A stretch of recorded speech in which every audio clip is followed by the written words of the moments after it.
Hey guys, it's me back again, and I'm gonna try doing another scripted video, and I am sorry if I mispronounce any names from the characters. So let's jump right in. Now, the topic of this video is the true reason why the Empire failed. But before we get into that, I'm going to talk about something that relates to the topic immediately. The top 10 non-human alien species involved in the Rebel Alliance. Number 10 is the Basilisk. I'm sorry if I'm mispronouncing it again. Probably butchered that name. Most commonly known for being Pong Krell's and Dexter Jettster's species from Attack of the Clones and Clone Wars, respectively. Number 9 is the Dristilian. They were seen in Return of the Jedi. Very easy to miss. Very mysterious looking figures. Number 8 is the Quarren, who you may remember from Return of the Jedi and the Clone Wars. Zebaks, which are the species that Darth Maul came from. Is Tids, which are the species which are seen in Return of the Jedi.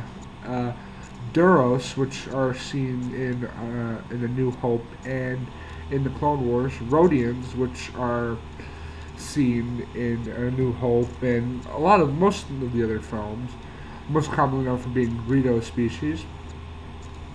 Number 3 are the Twi'leks, who were most commonly known as Sakara species.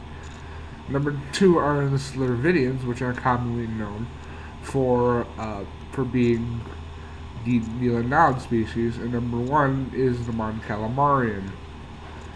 Their alliance with the rebels, with the human rebels, shows something interesting: a form of symbiosis between the shared species. Now, most of these are from the Battlefront game, which the Battlefront game is canon, whether you like the game or not. The events that happen in it are considered canon by Disney. So as I'm discussing this, the real reason why the Empire failed was because of their racism.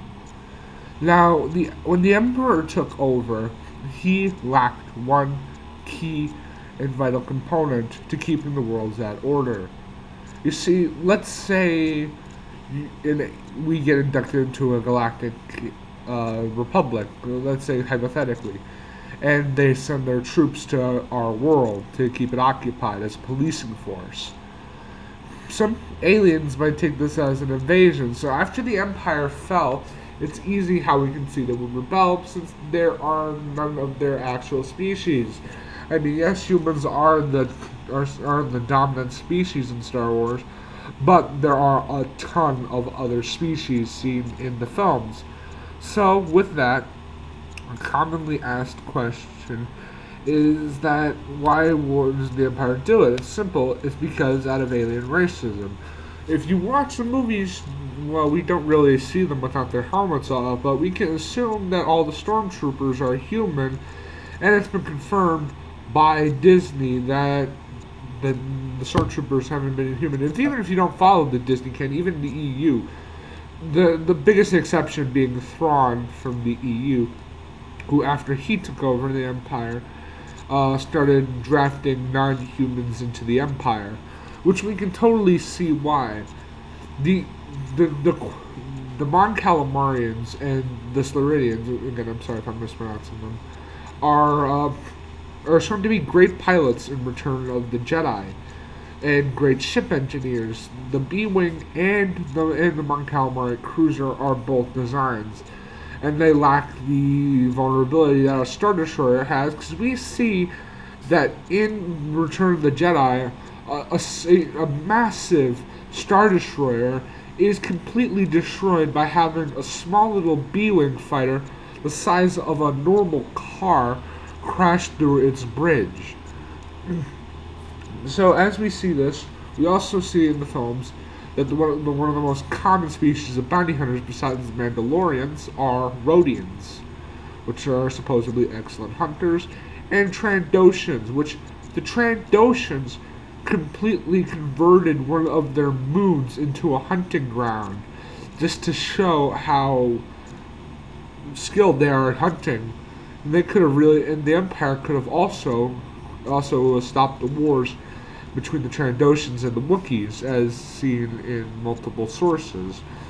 So with that in mind, you see why the Empire really failed, because you have your troops on this planet, and there are no troops from your planet. Completely alien species is there on your planet, and the Emperor controlling them is dead. They're gonna want them off the planet because they're not their own species, and we can't trust these guys because they're faceless people in armor, faceless aliens in armor.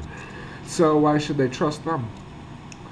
We see how great the Wookiees are, but they use them for slaves most of the time, which feels really at a place when they could be used as excellent stormtroopers. Another big failure of the Empire is focusing on overwhelming the target than actually having effective soldiers, because we see that the stormtroopers are grossly incompetent in some of the films. The Empire's biggest flaw was not employing aliens into their ranks. So as we see this, that the Empire's biggest mistake was not putting aliens in their ranks. Something that Thrawn tried to solve in the EU, but eventually still failed. I hope you enjoyed this video and this interesting topic. Like, share, and subscribe. Peace out.